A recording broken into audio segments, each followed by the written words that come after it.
Весенняя пора, а чье очарование приятно мне снова встретить вас, друзья. Ведь наша команда подготовила интересные сюжеты, встретилась с хорошими людьми и добыла порцию полезной информации для вас. И все это мы покажем сейчас. Сочные, вкусные, полезные. В чем плюс употребления сезонных овощей? Почетная обязанность. Как Устилем мы съездили на вахту памяти. Несколько мастеров на одной выставке. В Национальной галерее Коми провели эксперимент. Уж сколько раз сказано диетологами, нутрициологами и другими людьми, которые занимаются питанием и знают, что должно быть в рационе у каждого человека. Одна из главных позиций меню – это сезонные фрукты и овощи, которые просто нужно есть, что называется, с грядки, дерева или бахчи. Первый месяц осени – это своеобразная мультигрядка, где в каждой лунке полезный овощ или пучок зелени. И любой врач скажет, в сезонных продуктах максимум нужного для организма. Какие овощи, фрукты сейчас осенью вы стараетесь покупать? Овощи. Огурчики, помидорчики, кабачки, баклажаны, лук. И вот кабачки, действительно, у нас год такой урожайный на них выдался. Что обычно из них готовите? Я очень часто делаю оладьи. Кабачку. Потом рагу делаю овощную почти каждый день. Кабачок – король дачных урожаев и лидер овощных интернет-мемов. Несмотря на свою простоту, кабачок едва ли не русский суперфуд. В нем масса полезных микроэлементов, и при этом в нем совсем немного калорий. Он полезен для сердца и сосудов, помогает в работе глаз, предупреждает преждевременное старение. Но есть у кабачков и темная сторона. Если овощ хоть немного горчит, выбрасывайте его сразу. Это токсичное вещество кукурбитацин, которое может вызвать сильнейшую аллергию и отравление. Так что всегда пробуйте кабачки перед приготовлением. У меня на даче кабачками все огород усеянный. Кроме вещи, там яблони, и прочее, и огурцов. Но кабачки я уважаю, люблю, когда они тонко нарезаны и поджаристые такие. А дочка у меня отлично готовит, она крутит-вертит такие блинчики, типа блинов, этого пчеловедения. А еще сентябрь – это время бахчевых, сахарных арбузов и медовых дынь. Помидоры, так, что еще там у нас? Перец, да, так, арбузы.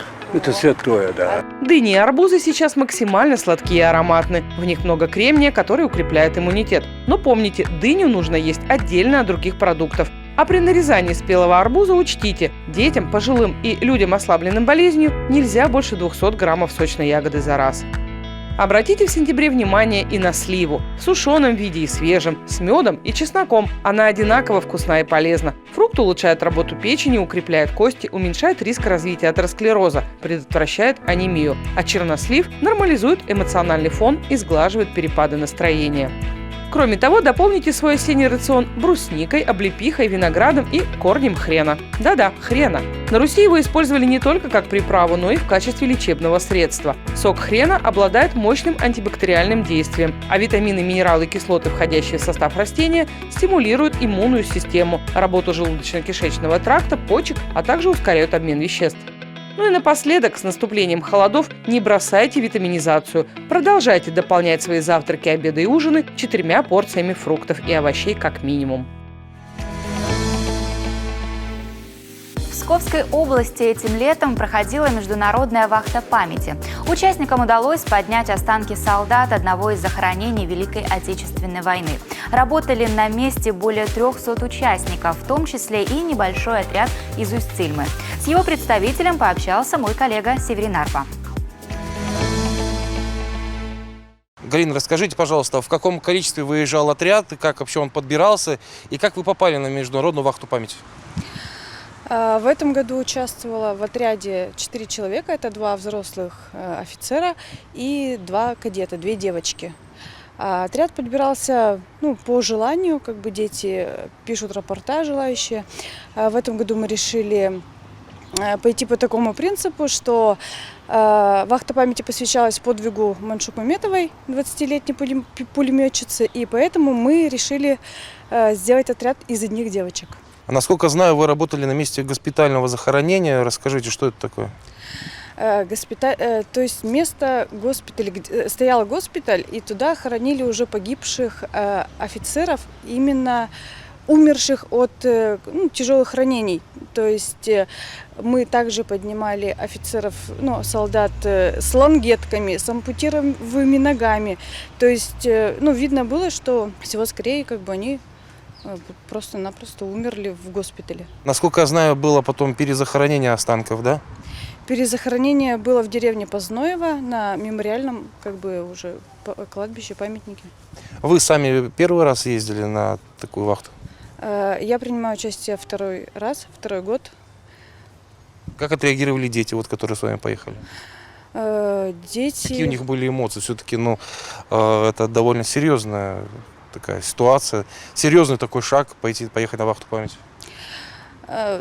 Это было тоже волнительно, потому что ехали девочки. Девочки чаще всего работают с останками, но девочки мужественно отреагировали на это. На будущий год планируете ли выезд в то же место, может быть?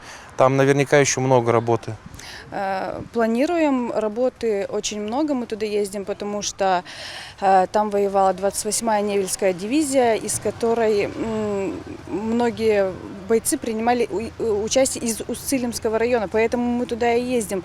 То есть бывает такое, что и находятся кресты именно наши староверческие, поэтому... То есть, по сути, земляков находятся, да? Поэтому и ездим туда, чтобы все-таки почтить память наших земляков. Вообще, вы когда первый раз сами поехали, удалось тоже, может быть, поднять бойца какого-то? Или... В прошлом году первого бойца мы поднимали сами. Он был захоронен на глубине 1,5 метра. Раскоп был довольно-таки легкий, не сказать, что тяжелый. В кармане мы нашли вещицу, очень похожую на медальон, чему были очень рады. Но, к сожалению, это оказался мундштук. Ничего страшного, медальоны в прошлом году были. В этом году медальонов не было. Так как госпитальное захоронение подразумевает собой, что все-таки люди похоронены, возможно, в сорочках, в больничной одежде. И первого бойца, тоже, которого мы поднимали в этом году, у него тоже был... По архивным данным, все-таки это был офицер. Он был захоронен в форме, и у него были в нагрудном кармане патроны от ППШ.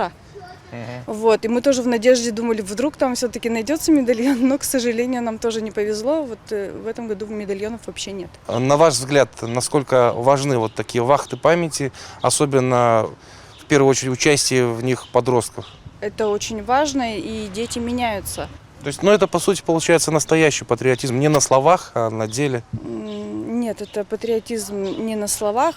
Я его прочувствовала сама. И как нам сказали в прошлом году, мне сказали, если вас вахта зацепит, то она зацепит вас навсегда. Я год ждала, чтобы приехать туда. Она правда цепляет навсегда.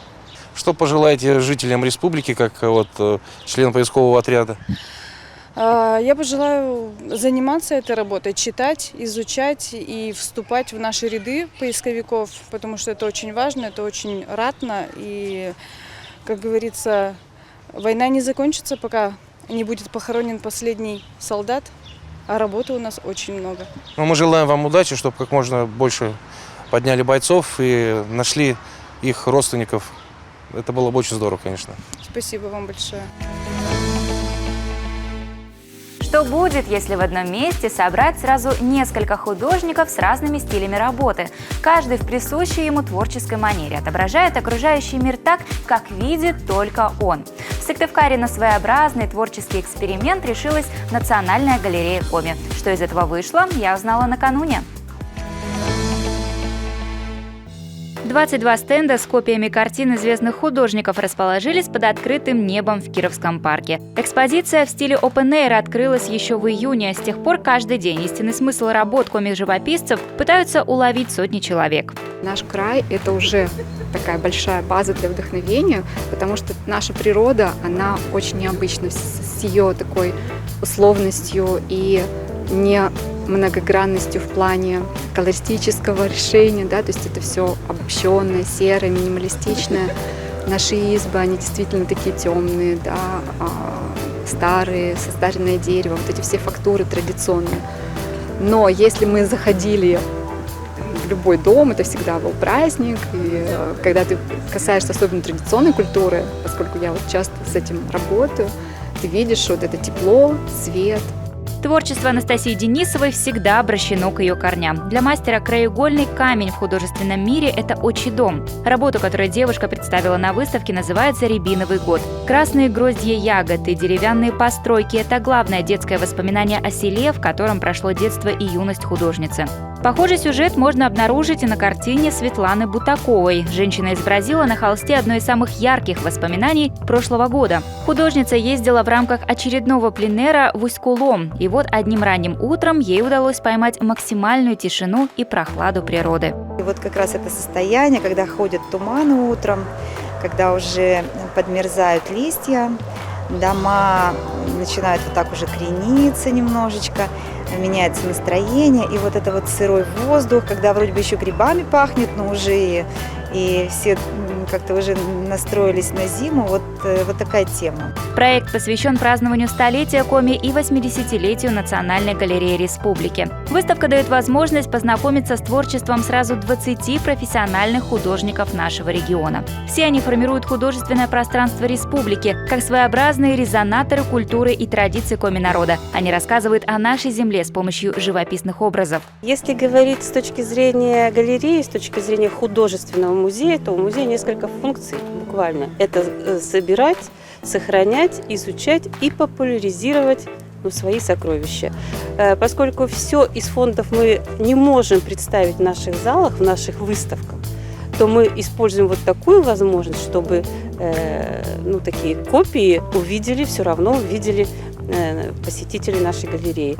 Каждый живописец – член Союза художников России. К слову, именно сами мастера и стали идейными вдохновителями проекта. Эксперты постарались сделать максимально разнообразную выборку работ мастеров. Абстракции, звериный стиль, реальные зарисовки из жизни, портреты и городские пейзажи. У Натальи Селиверстовой, например, выставлена картина с изображением одной из кировских улиц. Был выбор, я посылала комиссии 3 или 4 работы разных, выбрали эту, я посылала и в декоративной технике, и натюрморты посылала, но выбрали именно эту работу, может быть, потому что она созвучна как-то вот с нашим городом, да? Может быть, это похоже на уголок Сыктывкара на самом деле. Познать художественное достояние республики можно до середины октября. Пока погода позволяет, стенды с копиями картин будут радовать гостей и жителей столицы Коми в аллее Кировского парка. Тем временем мы подошли к середине выпуска. Продолжим нашу программу сразу после перерыва. Не переключайтесь.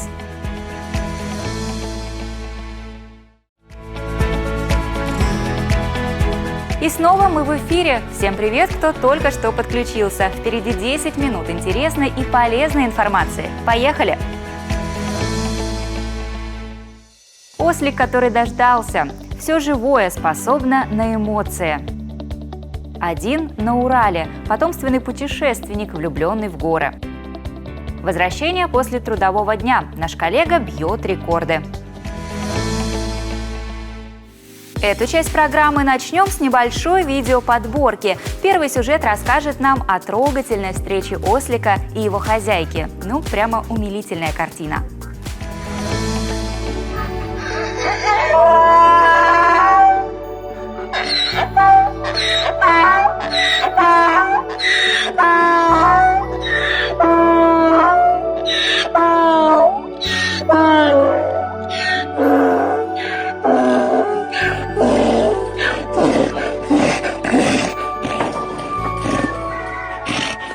Следующее видео связано со спортом, но только это необычный вид.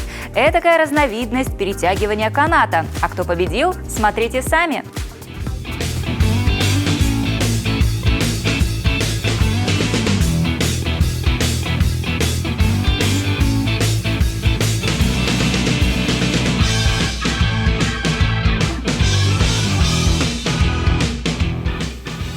И в заключение сюжет для тех, кто любит драйв, дрифт, скорость, при этом не выходя из дома. Надо отдать должное, рука мастера и глазомер работают на все 100.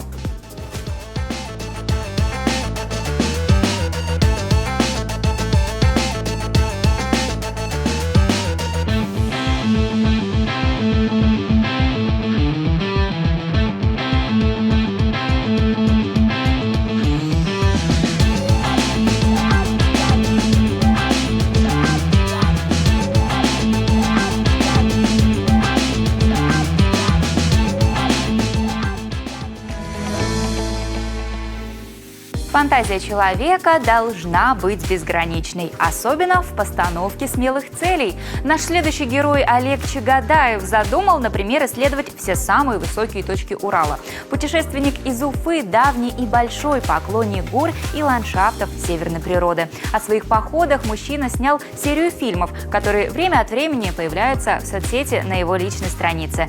С заядлым путешественником я пообщалась по видеосвязи. У меня интерес не просто к приполярному Уралу, у меня интерес ко всему Уралу. От южных его границ, от степей Казахстана до Каспийского моря. Я родился на Урале. Как говорится, где родился, там пригодился. С детства жил в тайге, в предгорьях Урала. Как-то все это входило в мою жизнь постепенно. А потом уже, когда повзрослел, понял, что мне это очень интересно, и постепенно начинал путешествовать с Южного Урала. И так вот распространил свой интерес на весь Урал. Почему-то на Урале мало кто знает высшие точки уральских гор.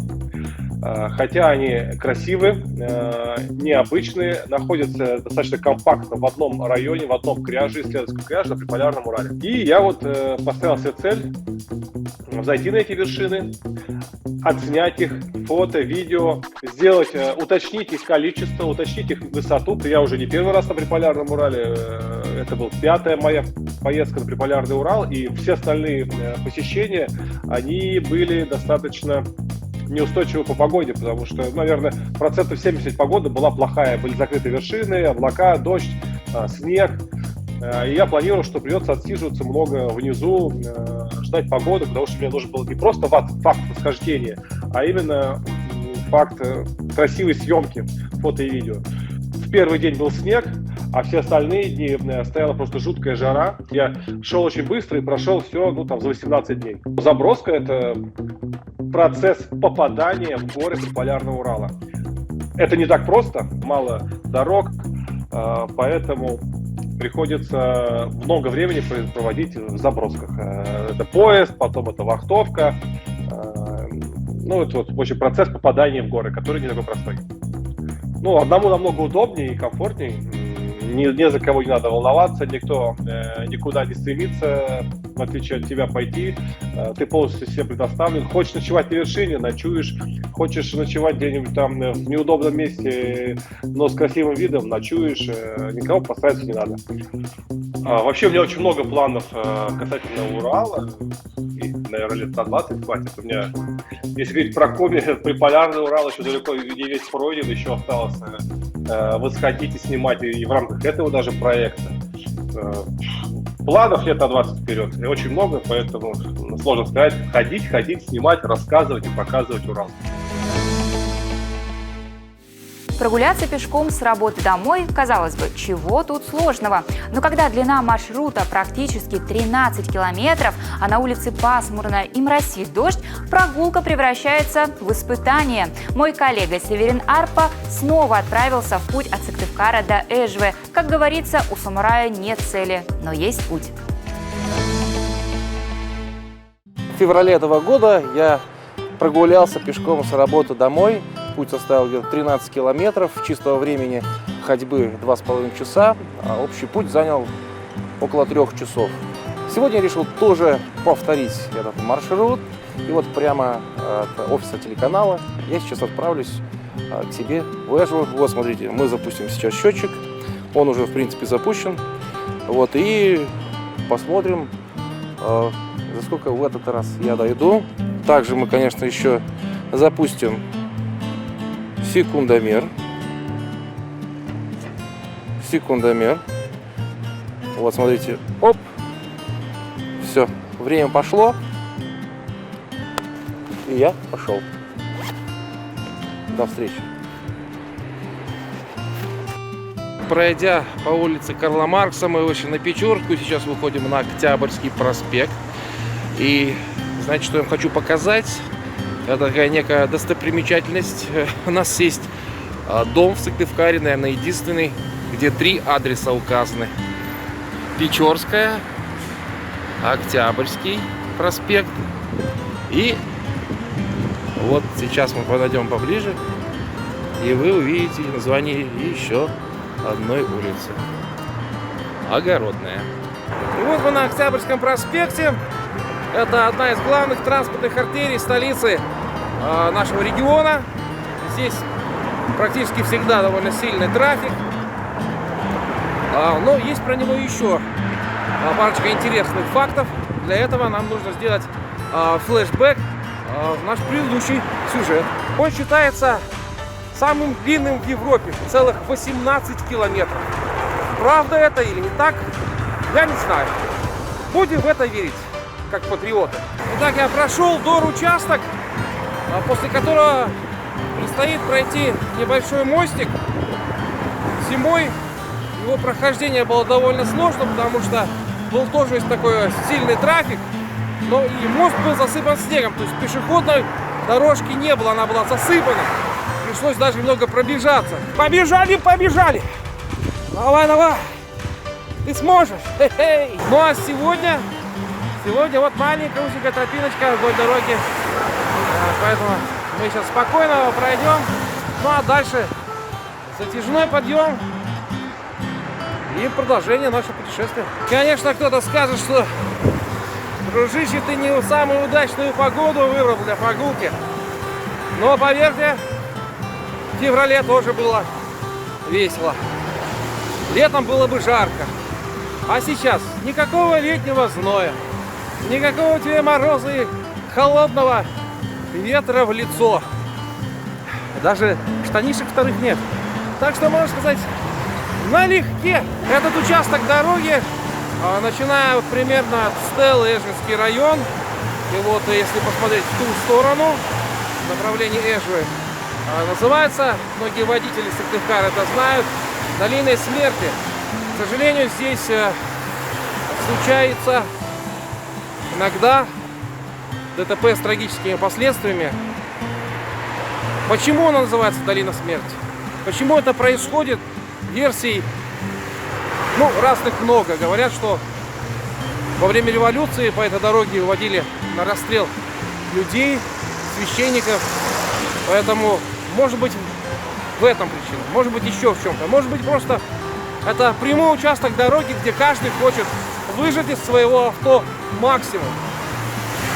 Но стоит ли какие-то 10-20 секунд времени чьей-то жизни? Ну вот я и дома.